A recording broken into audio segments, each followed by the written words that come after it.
Malaki and Jane were still in bed when his phone rang. It was one of his workers in the village, calling with panic in his voice. "Oga, your house in the village is gone." The man cried. "What do you mean gone?" Malaki asked, sitting up quickly. "The youths burnt it down," the man replied. "They say you are responsible for Nnamdi's death. They were chanting your name while the fire blazed." Malaki's heart sank. "What about my father? Is he safe?" The man hesitated. "I don't know, sir. Nobody has seen him since the fire started." Welcome, my dear viewers, and season's greeting. Please join me as we journey on this amazing story. Please do well to subscribe to my channel for more interesting stories. Let's get started. Malaki's name was known far and wide, not because he was the richest man in town, but because of his generosity. Everyone had a story about how he had helped them in one way or another, from paying hospital bills to sending children to school. Malaki's act of kindness made him a beloved figure, but some people whispered, "Why does he help so much? What does he gain from it?" Nobody could figure out the reason behind his large heart. Jane, his wife, often admired her husband's giving nature. She was a quiet woman, one who don't seek attention, even in church. Yet she prayed silently for her family, especially for her husband's decision. Malaki, on the other hand, believed that kindness was his way of serving God and replenishing the earth. This Christmas, Malaki's house in Lagos was bustling with activity. His 5 children were home from school, running around and filling the house with laughter. The Christmas tree stood tall in the living room, its lights twinkling brightly, and the sound of Christmas jingles played in the background. Everyone was excited about their planned trip to the village in the east. The ticket has been paid for, including one of their trusted nanny, Grace. The family had just finished dinner when Jane overheard Malaki talking on the phone in the study. His voice was calm but firm, and she could make out bits and pieces of conversation. "Yes, I understand," Malaki said. "Don't worry. I will help you. My driver will be traveling empty to the east. He can take you and your family." Jane felt curious but didn't interrupt. Later, when Malaki joined her in the living room, she asked about the call. "It's one of my boys, Nnamdi," Malaki explained. "He called to ask for some assistance, and I sent him some money. He also mentioned that he and his family wanted to travel to the village for Christmas, so I offered to let the driver take them in one of the cars. The driver will be going empty anyway." Jane smiled softly. "You've done well, as always." She had no objections to her husband's act of kindness, and she trusted his judgment. Nnamdi could hardly believe his luck. Sitting in his small crowded apartment in Lagos, he marveled at how generous Malaki was. Not only had he sent money to help with Christmas preparations, but he had also offered his driver and car for their trip. "Ebere," he called out to his wife, "stop parking. We are traveling in style this Christmas." Ebere came out of the kitchen, wiping her hands on her wrapper. "In style? What do you mean?" "Malaki has offered to let the driver take us to the village in one of his cars. Imagine that. We will save so much on transport money, and we will arrive in comfort." Ebere's face lit up with excitement. "God bless Malaki. This Christmas will be so special," she said. By 4 a.m. on Christmas Eve, Malaki's slick Mercedes Benz was parked outside Nnamdi's apartment. The driver, a tall, quiet man named Jide, helped them load their luggage into the trunk. Nnamdi sat in front seat beside the driver, while Ebere and their 2 children, Ifani and Adeze, settled into the back seat. "The sky is like a dream," Ebere whispered to her husband as she ran her fingers over the leather seat. "It's all God's blessing," Nnamdi replied, beaming with pride. As the car pulled out of the driveway, the family was filled with excitement. They imagined how surprised their relatives in the village would be when they saw them arriving in such luxury. Malaki's house was full of excitement on the morning of December 24th. Everyone was looking forward to their Christmas trip to the east. The family planned to travel by air on the 26th, but Malaki's driver, they had already left early that morning to take Nnamdi and his family to the village. Jane waved goodbye to Jide as the car pulled out of their compound. She had already prayed in the midnight, anointing the car as her custom was. "Drive safely," she called out, and driver gave a thumbs up before driving away. Malaki sat down to enjoy his breakfast that morning, feeling satisfied. Helping Nnamdi and his family travel comfortably had given him a sense of fulfillment. Jane, however, noticed a slight unease in her heart. She brushed it aside, whispering a silent prayer for the journey. The ride from Lagos to the village started smoothly. The car glided effortlessly along the road, and the children fell asleep in the back seat, their mother, Ebere, keeping a watchful eyes on them. Nnamdi sat in the front seat, trying to keep the driver company. He asked the driver about the job and the family, and they laughed over shared stories. The road was clear and the sun shone brightly.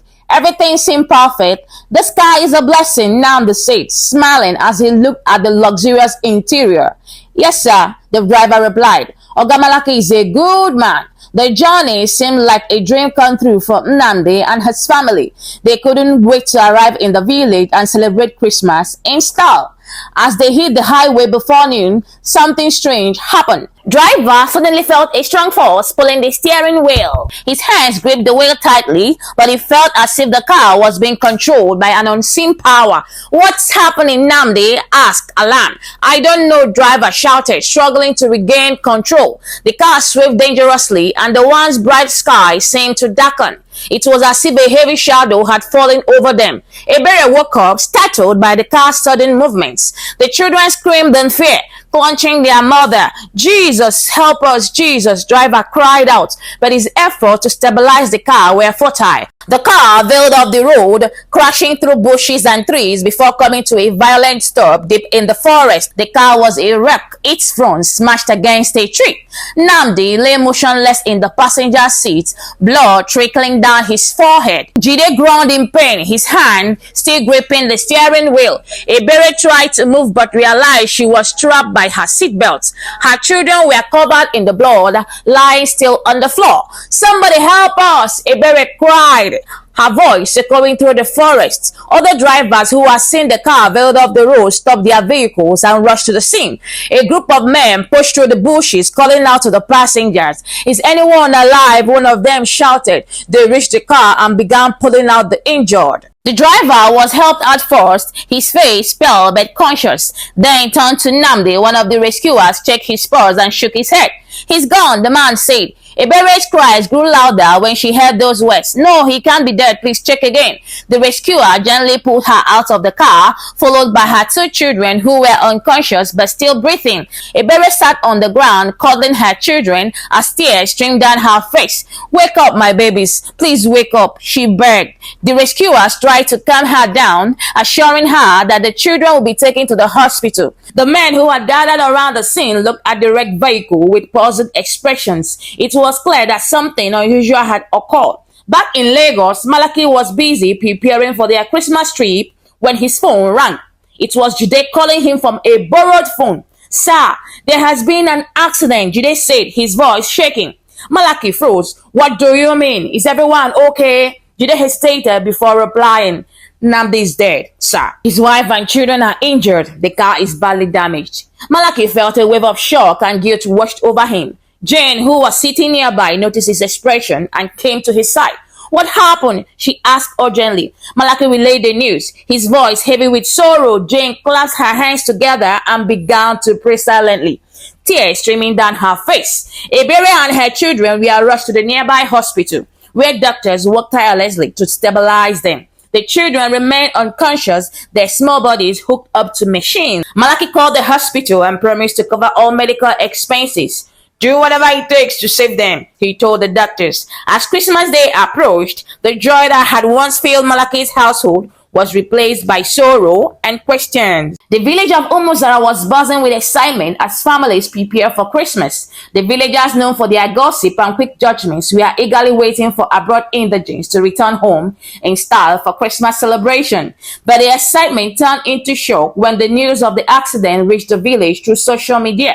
A young man who had been traveling on the same highway called his brother in the village to relay the tragic events. Nnamdi is dead, the caller said, his voice trembling. His car was crashed into the bush. The car belongs to Malaki. People are saying he used Nnamdi for rituals. The news spread like wildfire. By the evening of Christmas Day, the entire village was convinced that Malaki's generosity had a motive.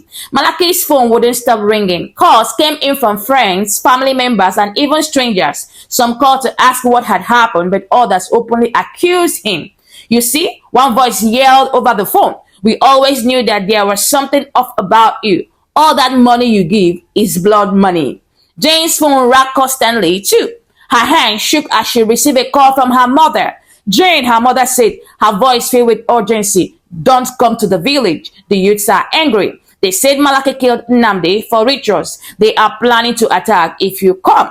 Tell your husband, abort all mission for Christmas. He should not return with the family." Jane's heart sank. She turned to her husband, who was pacing the living room, his face pale and tensed. "Mama said we shouldn't return for Christmas," she told him. "The youths are threatening violence." Malaki sat down heavily. "How can they think I did this? I have helped so many people. Why would I hurt Nnamdi? He was like a younger brother to me, and I've helped him so much." But Jane knew that no amount of explaining would change the minds of the villagers. In their grief and anger, they needed someone to blame, and Malaki had become their target. Despite the danger, Malaki arranged for Nnamdi's body to be transported to the village for burial. He covered all the expenses, ensuring that the body was handled with care despite its crushed condition. When the body arrived in the village, a large crowd gathered. The youths, armed with sticks and matches, surrounded the compound. Their faces were filled with anger and their voices were loud with accusations. "Malaki is a ritualist," one man shouted. "He used Nnamdi to renew his wealth. Look at how crushed the body is," another added. "This is not an ordinary accident, it's a blood money." The elders tried to calm the crowd, but the youths were too angry to listen. They demanded that Malaki come to the village to answer for his crime. Back in Lagos, Malaki received update about the chaos in the village. He sat in his study, his head in his hands, trying to decide what to do. "We can't go to the village," Jane said firmly. "It's too dangerous." "But I need to clear my name," Malaki said. "I can't let them destroy my reputation like this." Jane's mother called again, pleading with them to stay in Lagos no matter what. "The youths have lost control," she warned. "If you show up, they will attack you. It's not safe. They won't listen to you." Reluctantly, Malaki agreed to stay in Lagos. He instructed the elders to go ahead with the burial, promising to send more money to cover the expenses. Nnamdi's corpse was finally brought to his compound. The villagers were drenched in grief as his body arrived at his father's compound.